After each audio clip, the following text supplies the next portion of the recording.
You have abused public funds. You should have been under house arrest with Anita, but because you are from the chosen tribes, you are out large there. You are a cheat. In May 2024, you picked a helicopter hired by Parliament of Uganda. You went to Western Uganda. You called for the military helicopter. They said it is 7 p.m. They cannot fly. That helicopter is late. But to show power, because you are with 3 girls with big nyash, you called for the second helicopter. Because you are with 3 girls with big nyash, you called for the second helicopter.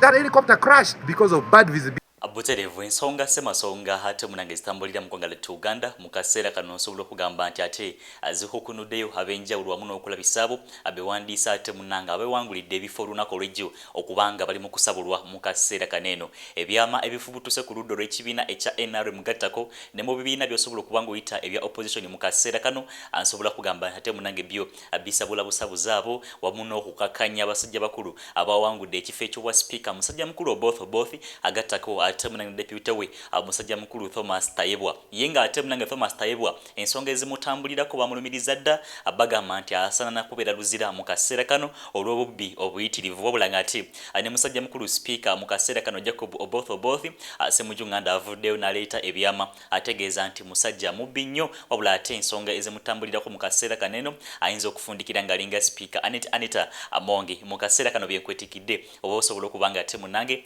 obyekkaanya video giliking oba gikone mu kigali sobola okubanga etambula ab'enjawulo basobola okubanga ate munange bekkaanya ku bubaka nga buno bwenkwetikira nga entakira sesonza abeerawo ku mukutu gagadde feels exclusive ensonga semasonga etuzi kusembereza anobeera nga wekkaanya obanga olaba biki ebitambula oba ebigenda maaso mu ggwanga ly'e Uganda ogenda kusooka onzikirize ate munange nsooke nkuggyirewo ku kukungubaga General Museveni kwe yavuddeyo nabeera nga ate munange ategeeza nti nkungubagira nnyo obululu bwange buli 15 obwagenze ku saidi ya musajja mukulu Mao. No, but I must mourn the 15 votes which my ally Mao took away.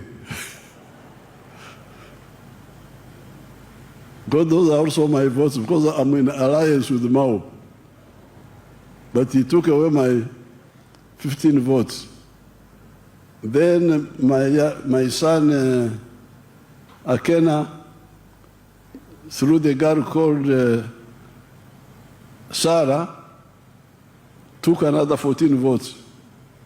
Those are my allies taking away my votes. We shall sort it out with the ate munange babadde balonda munnaabwe speaker anabeera ng'ategeeza nti akungubagira nnyo obululu bwonna obwagenze wa musajja mukulu Mao kyokka ng'ate Mao yavaayo n'ategeeza eggwanga nti ate munange ye ensonga ze yazitambuza mu nkukutu na General Museveni wabula ate akalulu ke baamukubye nsobola okugamba nti baavuddeyo n'okumukungubagirako ne bamukungubagirako mu ngeri emukko oba endala. Museveni osobola okugamba nti kituufu wabaddeko ku nsonga ez'okuba nti musajja mukulu Mao yagaana okuba nti asaba meeting empapula ze ez'okuba nti asaba obwa speaker n'agenda wa musajja mukulu General Museveni direct nga bwe yakitegeeza wabula ate mu kalulu akabaddewo mu bululu 15 bwe yafunye General Museveni yavuddeyo nabeera ng'ategeeza nti ate munnange bunnumye nnyo bwandibadde budda ku saidi ya musajja mukulu Jacob Oboth nkutegeezaako mu ntandikwa nti ensonga ate zitambulidde ku basajja bakulu bano abalondeddwa Jacob Oboth gattako ne musajja mukulu ate munnange Thomas Tayebwa bagamba nti ate munnange banditwaliddwa mu kkomera olw'ensonga ez'obubbi ezitambulira ku saidi yaabwe. Ebigambo bino genda kuba obyekkaanya okuva ku ludda olwa opposition gattako n'oludda ate munnange olw'ekibiina kyennyini ekiri mu buyinza mu kaseera kaneno. Minisita Odongo Otto avuddeyo nabeera ng'ate munnange aleeta bwino ku musajja mukulu Thomas Tayebwa anamugamba nti ekyamazima gwe tosana nakubanga ate munnange oli deputy speaker osana kubeera ate munnange ku house arrest oba ng'ate munnange bakunyalisiza dda nga bwe bakikoze ku mukyala Anita Amongo. Kwale no soko labe ku nsonga zino ate munnange muliro gwennyini wabula akugambye nti video giliking oba gikone mu kigali esobola okubanga etambula ku mukutu gagadde feels exclusive akotulabira ensonga zino. Congratulations Oboth for being elected the Speaker of Ugandan Parliament. Congratulations Thomas Tayebwa for being elected Deputy Speaker of Parliament. Thomas Tayebwa, I heard you saying you have forgiven me, that you sent me a message forgiving me. Maybe you don't have that on your phone, but that aside, Satan cannot forgive an angel. You have abused public funds. You should have been under house arrest with Anita, but because you are from the chosen tribes, you are out large there. You are a cheat. You forgive me. I serve the living God. I don't serve human being. I serve God. I speak for justice. Let me remind you so that Ugandans can also forgive you. In May 2024, you picked a helicopter hired by Parliament of Uganda. You went to Western Uganda. You called for the military helicopter. They said it is 7 p.m. They cannot fly. That helicopter is late. But to show power, because you are with 3 girls with big nyash, you called for the second helicopter.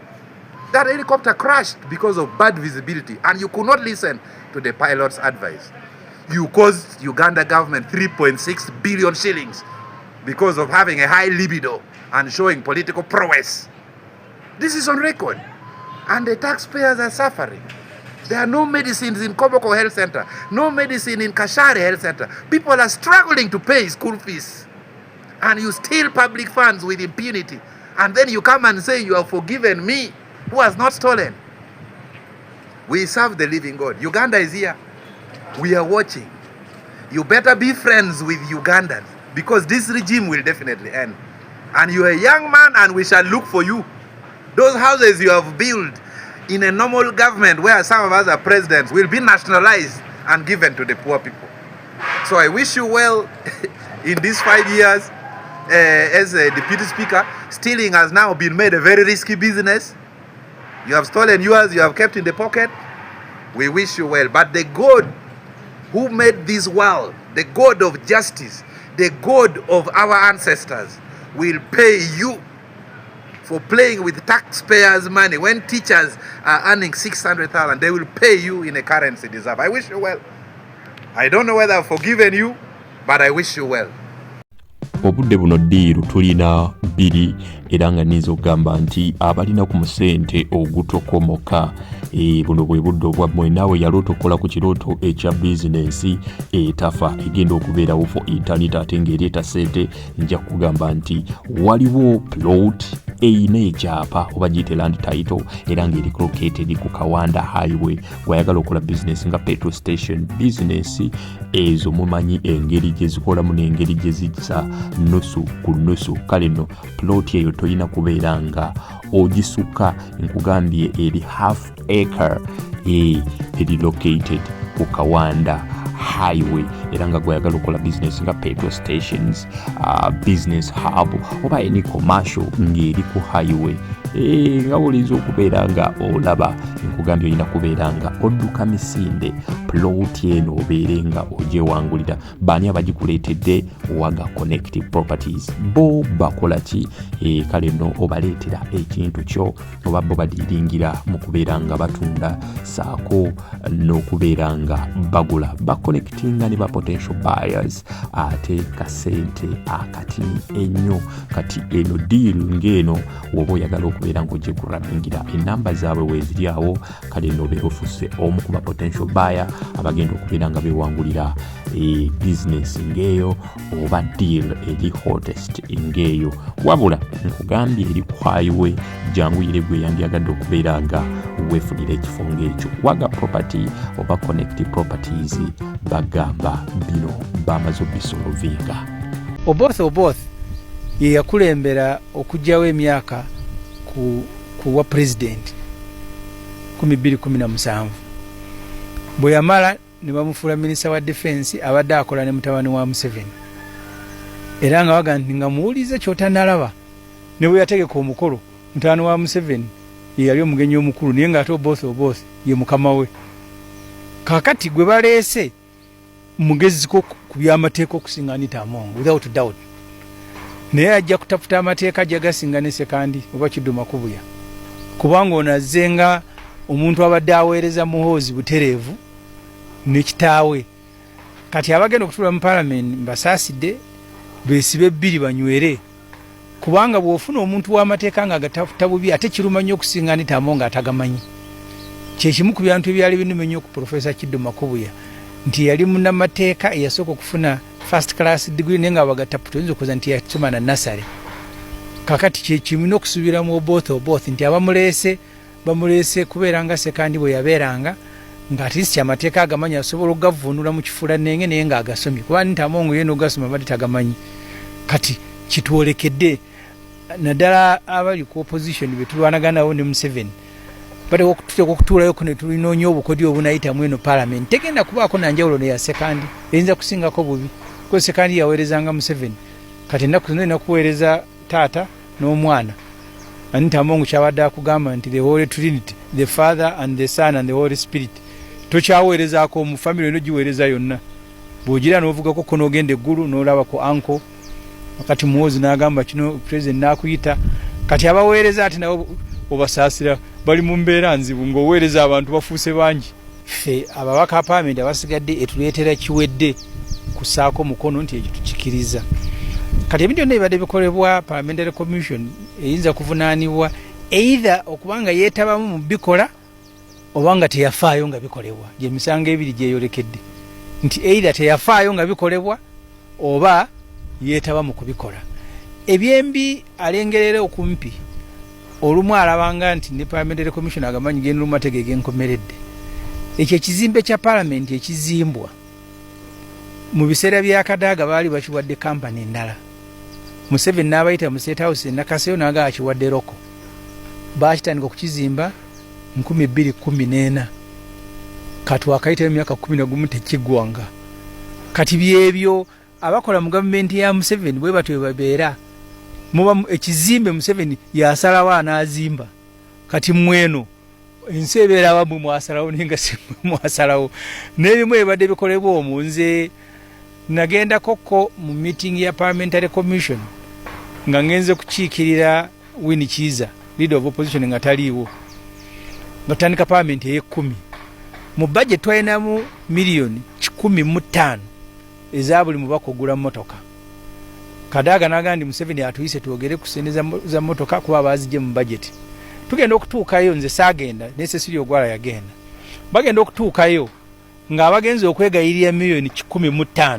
Museveni aganti ate mbawe 2 meeting ya mweda chikatano nagamba nye kibalise kya motoka nti saagala ba MPs bafire mu motoka butono mubatere mu 2 kati yali enalaba parliamentary commission yitizali na mu budget mwali million 15 nagamba bawe 2 so kati ya parliament webiti webitambula nti olumu ne bana abaliwo bafuuka nga kisenge naye nga sibe bali munda. Bana Uganda beerabira mangu dewaliwo banachewa ne bazuula okukozesa obubi ensiimi n'obubi mu parliament baategeka n'okwekalakaasa. Okwekalakaasa okwo Museveni najjayo abampi n'abawanvu n'amagye ne babakwata ne babakubeeruzira nga beekalakaasa nti ku parliament eriyo obubbi. Abalungi abatuuliriza era abatulaba olunaku olwaleero tukyaddeko ewa Sheikh Ashraf Dembe. Sebo nsanyusa okubalaba amannya agange nze Sheikh Ashraf Dembe akola ku bizibu by'enjawulo. Omuntu singa aba alina ebirwadde musomereddwa tumuwa amazzi ga lukuya nga bw'obadde ogalaba tugenda abantu ku kyoto ne twokya emizimu emibi egibabaamu n'okulomba edduwa. Abantu singa abeera ng'ali wano atuuse sobola okumulombera edduwa ne waba atatuuse nga mpadde amannya ge naye ng'ali wala naneetaase. Enamba yange yeno eri 0707363711. Namwe bannyinaffe abali ebweru oyagala okuba nti oyagala okulombera ku dduwa ng'olina ebizibu viza zibuze amaka gakolongotana sente zikola zimpita mu ngalo ojja kumpeereza ekifaananyi kyo n'amanyago ebyo byokka bijja kummala nja kukulombera edduwa ojja kutereera. Olunaku olusembayo mu mwezi mba n'edduwa eyawamu ffenna n'abalwadde bange abakadde n'abapya. Salaamu alaikum warahmatullahi wabarakatuh.